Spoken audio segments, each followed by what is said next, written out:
प्रिय श्रोता बंधु आपण समस्त को प्रभु जीशु नाम रे नमस्कार। आज आम आगमन कालर तृतीय रविवार रे प्रवेश करिछु। आज प्रथम पठन द्वितीय पठन रे आम शुणिया को पाऊ जे आज वाक्य कहे आनंदित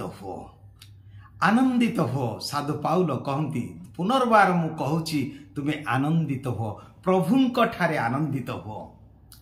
पुणी प्रथम पठन रे प्रवक्ता जेफानिया मते कहती तुम्हें आनंदित हो कारण प्रभु तुम मानक मध्य प्रभु अति निकटतर। वास्तव में आमने जेतेबेले ए आगमन काल रे जीशुंकर सही जन्मदिन पालन करबा जेतिकी निकटतर होउछि आम अंतर रे आम मन रे सेतिकी उत्साह आनंद बढ़ी चलुछि। आनंदित हेबा कारण प्रभुंकर समय निकटवर्ती। प्रभु आम मध्य रे भयकर नाई, भीत हो नाई, विचलित हो नाई, आनंदित हो। हे जेरूशलेम कन्यागण, हे इस्राएल चित्कार कर कि आनंदर संदेश आज दौछ कारण तुमर मसीह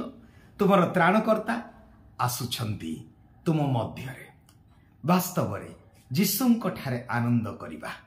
किंतु बेले बेले प्रश्न आसे जेतेबेले मो जीवन रे दुख आसी जाए, बेमार आसी जाए, जेतेबेले मो ऋणग्रस्त हो जाए, जेतेबेले मो पुओ झियो माने अन्य पथरे चलती केमिति मो आनंदित हेबी। जेतेबेले मु अनेक संकट दे गति करुछि जीवन रे, जेतेबेले मोर भविष्यत कथा चिंता करुछि, परिवार कथा चिंता करुछि, जेतेबेले मोर जीवनर अनेक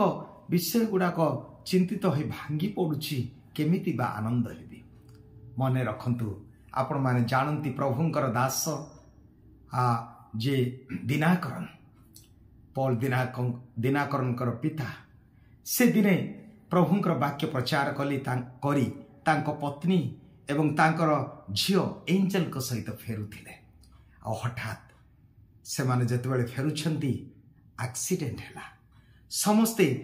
तांको पत्नी तांको झियो से माने छिटिकी पड़ी गले,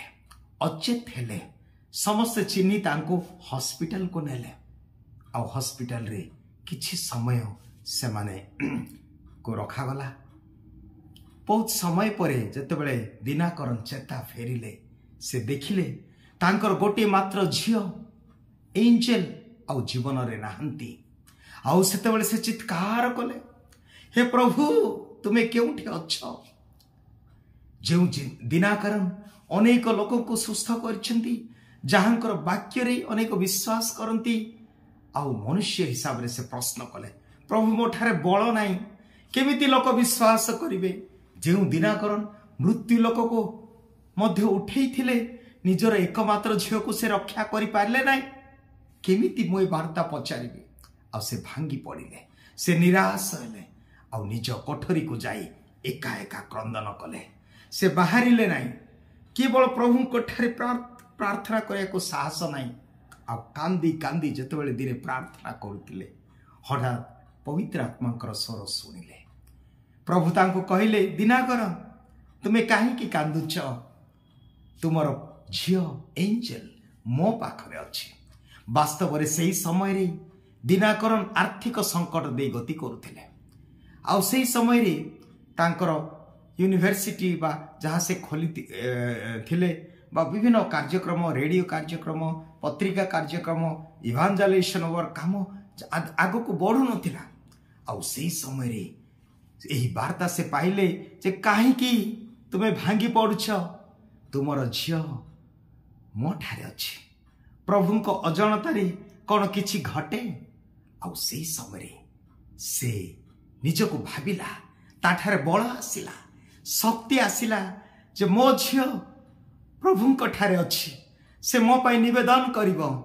मोर कार्य पई प्रार्थना करिवो। आ वास्तव रे ताहा ही हैला। आउ से दिने कहिला तांकर कर्मचारी मान को डाकी कहिला, आसो आमे आनंदित हेबा, खुशी हेबा कारण प्रभुंको पाखरे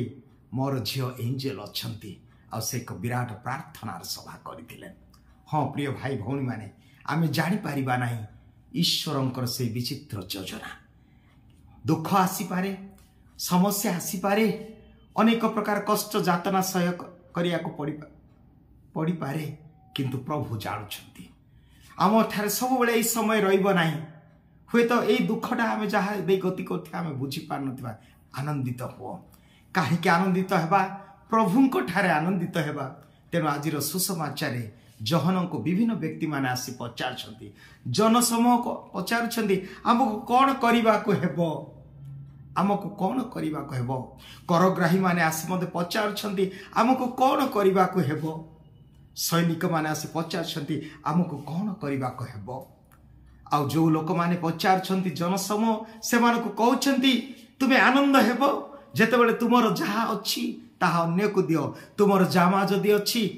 जार जामा नहीं तांको दियो तुमर जदि खाद्य अच्छी जार खाद्य नहीं तांको दियो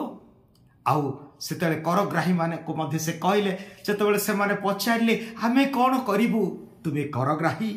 तुम्हें अन्य ठारू को शोषण करिबो नाही जहा उचित सेतिकी नियो ता ठारू अधिक नियो नाही लांच नियो नाही लोभ कर नाही आउ सेहीपरि सैनिक माने पचारले आमे कौन करिबु आउ सेमान को मध्य प्रभु उत्तर देले तुमे अन्याय अत्याचार करिबो नाही एहीपरि भाव से मान को कहले अर्थात आनंदित हेबा कहले आमानकर विवेक को सुनिया को पड़िबो आमर कर्तव्य करिबा को पड़िबो केवल कर्तव्य रे आमे सीमित हेबा नाही क्रिश्चियन माने आमको ताठार अधिक किछि करिबा को पड़िबो आमको अधिक करिया को पड़िबो तेणु वाक्य रे लेखा अछि प्रेरित ग्रंथ 20 अध्याय 35 पदरे पाइबा ठारू देबारे आनंद पाइबा ठारू देबारे आनंद देबाकू चेष्टा कर जहा अच्छी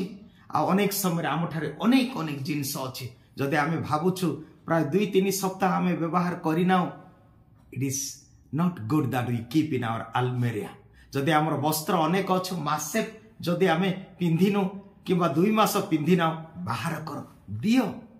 जदि नाई तेबे आमे निजको चोर बोली अनुभव करिया कारण जेतेबेले अन्यर वस्त्र नाही आमे अनेक जिनिस लोभ द्वारा आमे रखी थाउछु तेणु करी बाइबल रे आमे कोन करिबु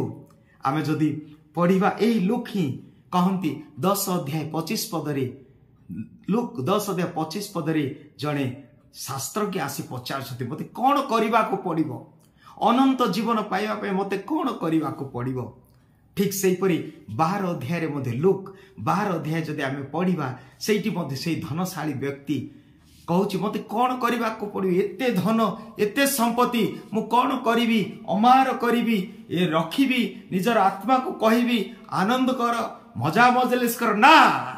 रे निर्बोध तोर प्राण आज रात्रि रे जीव प्रिय भाई भौणी माने पुणी थरे 18 अध्याय लुक 18 पदर मध्य से प्रकार जड़े अध्यक्ष आसी पचार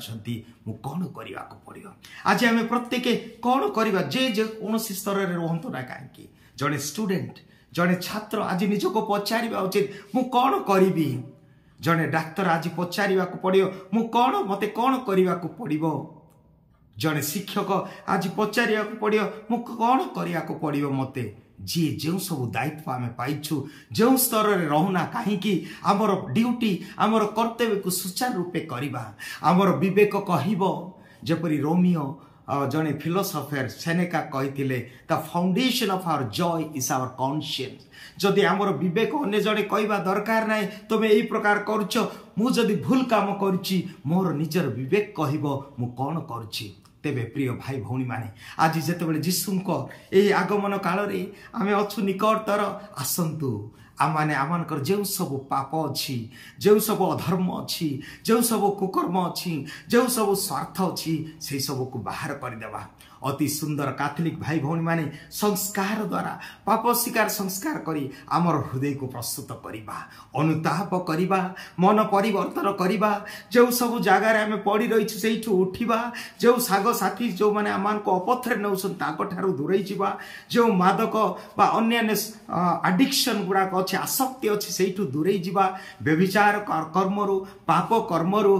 आउ जेतेबेले ताहा करिबा आमे आनंदित हेबा प्रकृत आनंद केवल बाहिक आनंद नुहे केवल वस्त्र परिधान खाइबा पीबा निश्चय एगुड़ाक हम किंतु आत्मिक आनंद पाइबा आम चेष्टा करिबा आमर आत्मा को आमर मन को आमर चिंताधारा को आमर संपर्क को आज आज सुधारिबा जेपरी जीशु जो कहते आज संडे को गाउदेते संडे कह जाउछि लाटिन रे गाउदेते माने रिजॉइस आनंदित हवा प्रभु आम मध्यरे प्रभु निकटतर प्रभु आमर योद्धा तेणु से प्रभु आम सहित अछंती मु तुम सहित रहिबी से जो प्रतिज्ञा देइछंती 28 अध्याय 20 पद माथ्युरे जे मु तुम सहित जुगांत पर्यंत रहिबी। जीशुंकर उपस्थिति आम पाए आनंदर विषय जीशुंकर उपस्थिति आम पाए आनंदर विषय प्रभु आम समस्त को आशीर्वाद करंतु आमेन।